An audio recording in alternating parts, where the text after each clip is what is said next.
That mug sounds good. Here's Steve Morris Engines. I'm Steve. That's Kyle.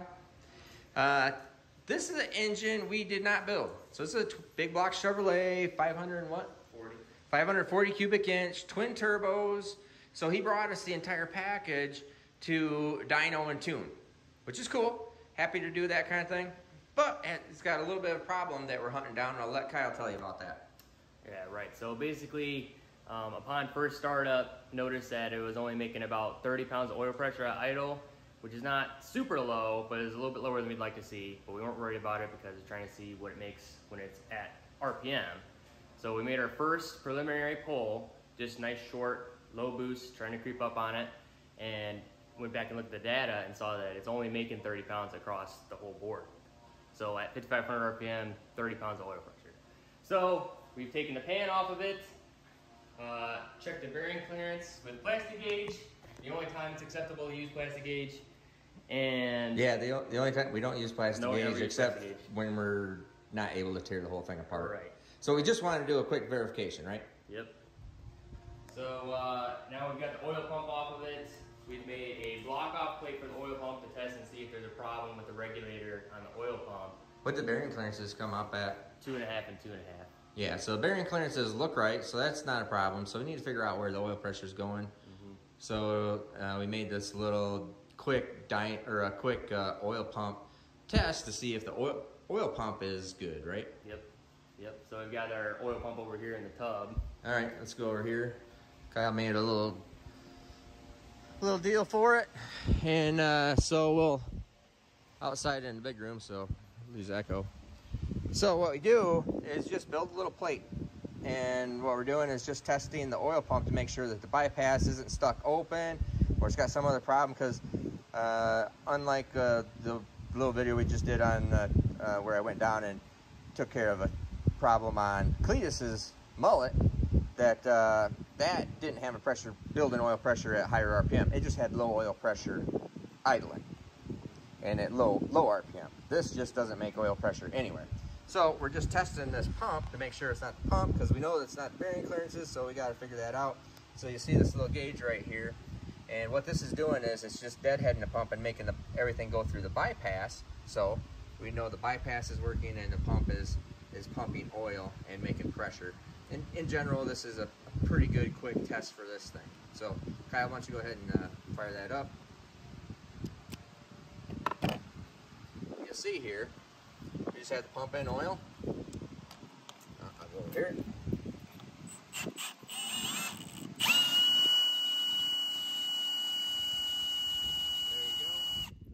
See, the thing's almost 80 pounds of oil pressure, so the bypass is working. That seems to be okay. We've cycled it a couple times. Everything seems to be good there. Hey, just for kicks and giggles, put that pickup tube flat on the pan. So like and we did check, or Kyle already checked the clearance from the pickup tube to the oil pan, has 3/8 of an inch. But this is what it would do is if you have, if the pickup tube is right flat on the oil pan. Let's see. It might not.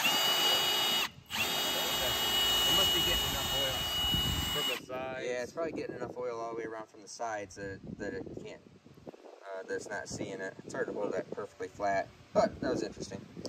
So, anyways, I'm pretty darn sure that the oil pump is building pressure. It seems to be right. I don't think that is a problem. And we will, it's hard to take these pumps apart because they got the pickup tube all welded to it, to the pump, so it's really hard to get the cover off of it. So we're going to, I'm not sure. I think the pump is okay, but I think we should probably just put a new pump in it. Yeah, probably. I think we're just gonna put a new pump in it and verify it. But while we're at it, I told Kyle to go ahead and just make sure they don't have something silly going on. We'll take this front cover off right here, and we'll just verify that they don't have any oil galley plugs out of the front, or just something's going on there, because the oil pressure is going somewhere, and we're just going to need to figure that out. I think just for safety's sake, and we don't want to keep on tearing this thing back together, back apart. It's not fair to the customer because, like I said, we didn't build this, so we have to charge for it. And so we're gonna figure this thing out, and we'll just kind of keep you posted. We'll see if we have some oil galley plugs out. We're gonna put a new pump in it and let this thing rip. All right, so we've done some testing here. So Kyle, since we tested that pump, it looks like the pump's all right. Clearance is right. Kyle put everything back together and then put oil in it. And I said, hey, let's just test it and see if we can figure out, before we go ahead and pull the intake off, see if we can figure out what's going on here. So I put our oil pump primer in there, and with our oil pump primer, this thing makes 70 pounds oil pressure. 75 pounds of oil pressure, actually. With just the primer. It's like, see, and that's making sense with that 80 to 75 pounds of pressure that you saw on the gauge when we tested the pump. So that's coming up against the bypass. Makes sense. So then I go, hey, let me see that cam sync. And what do we find on this cam sync, Kyle? The slip collar here has not been adjusted. So it's sitting up, and our oil band, where oil has to travel through, is out of place. So it's just blowing oil past everything. Yep, and you can see, now we're going to be putting it back in. Let me see if I can get the camera on it real good. Go this way.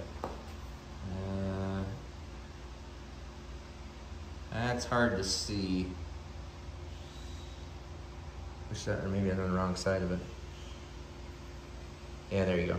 It's a little hard to see here, but on the camera, you can see with your human eye, there's like a little wear pattern, and the wear pattern is like right here, which is telling me that it was probably far enough in to engage the oil pump drive, far enough in to engage that, but not far enough to get this groove. This groove was probably just out of the block, right here. So the oil galley should be right here where my finger is. It must have been like right here with this opening up above, which is why I didn't make any oil pressure. So, Kyle, you can put it back in? Yep. Put it back in, reset the cam sync, we'll start this up, then we'll just see how far it goes down. So the way you set these adjustable slip collars is you need to loosen the slip collar, drive it all the way down until it actually bottoms out. It makes all the engagement, the teeth are engaged, and it bottoms out that bottom gear right here. See, so it needs to bottom that gear out, because this will bottom out in the bottom of the block, and that would be correct spacing. So we bottom it out, and then we shim it up about the thickness of a gasket, and we'll see how far off it is here in just a second. It's definitely lower than what it was before, and we took the oil galley plug out, because that's the oil galley plug that centers up the ring that's around that cam sync / distributor. So what we do is, you want to grab that Allen wrench, Kyle? It's all the way down, like bottomed out. Like you can hear it clunk. And so what we'll do is we'll just pick this up about 50 right there, and then tighten up our pinch clamp, and then Kyle will get in here. Here, I can't do it with the camera. Then Kyle will get in here, and that's around the Allen wrench anyways, and tighten that up. And then we'll start it up. So hopefully, I think this is our deal. So that's up. So now when the clamp pulls it down, it doesn't bottom it out on the block and put a whole bunch of chips and a bunch of crap in your oil pan. There you go. So we'll tighten that up, start it up, and see where it goes from here. I think it's all gonna be pretty good. Alrighty, well, Kyle's got it running, and I would dare say that idling at 1,000, so that's, I mean, it's cold oil, but since it used to idle at 30, 65 is a pretty good deal. So we're just going to, well, actually, I'm not going to. Kyle's going to continue on with the dyno.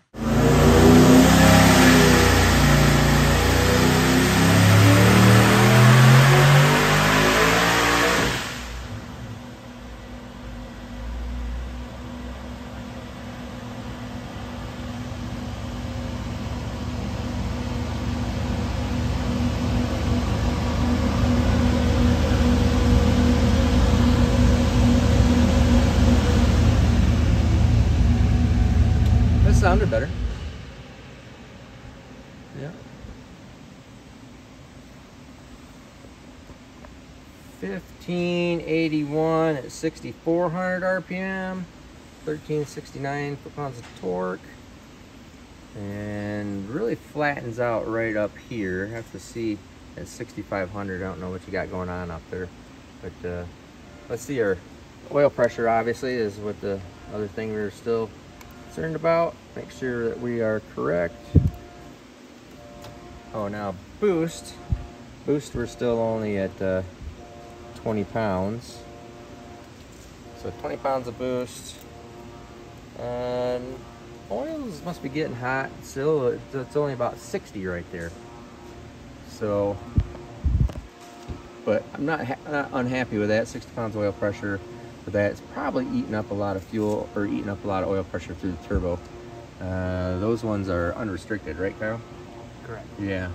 So let's take a look at that. We've made, or Kyle's made several pulls in a row here, so it's just getting hot. But not disappointed with 57, considering it only had 57, 58, 59, considering it had 30 when the slip collar was in their wrong spot. So I think we're going to lean on this just a little bit more and turn up the boost and look at our tune-up, and we'll come right back. Oh, okay. Yeah, just push forward. What's up, man? Just quick, you know. Like Over the south. All right, you better take over. Oh, that mud sounds good. So we'll let it warm up just a little bit more. Okay. And then we'll do a pull on this. Kyle will make a pull on it. The boost controller's on. Everything's all set. Okay. So it should be all good there. Yeah. Yeah, our oil pressure's all back up nicely, like I said. So I mean, idling at 60 pounds cold. So hot, I think hot, it's around 45 or so. Yeah. Right around there, hot. Yeah. So, okay, it's hot, it's about what again? Drops down about 45. Oh, yeah, okay. Yeah. At idle. At idle, yeah. All right, why don't you fire everything up, Kyle? Now, so you don't have any experience with a Holley yet? Okay. So what we'll do is we'll kind of go through. We'll load it up in his laptop, Kyle, and we'll put all that stuff in there, and then I'll kind of go over some quick stuff with you, just stuff you need to know, and then everything else you can get back with us. Okay. And we'll when you need help. So when you get it in the car, we'll just give me a call, and if it doesn't, you hit the ignition switch and fuel pump. If it doesn't start up like that, right, probably something's wired wrong. Just give us a call. Okay. And I help you through. Okay. I think we're ready to go. Yep, we're ready to go.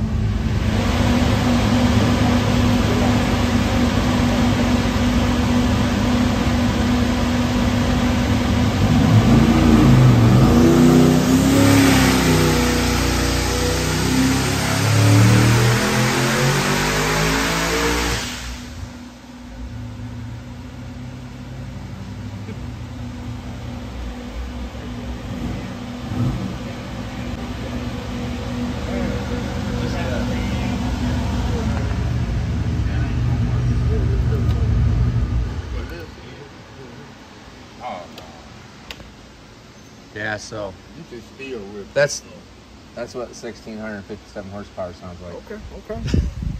Man, that sounds good. I tell you that. It looks good. Yeah.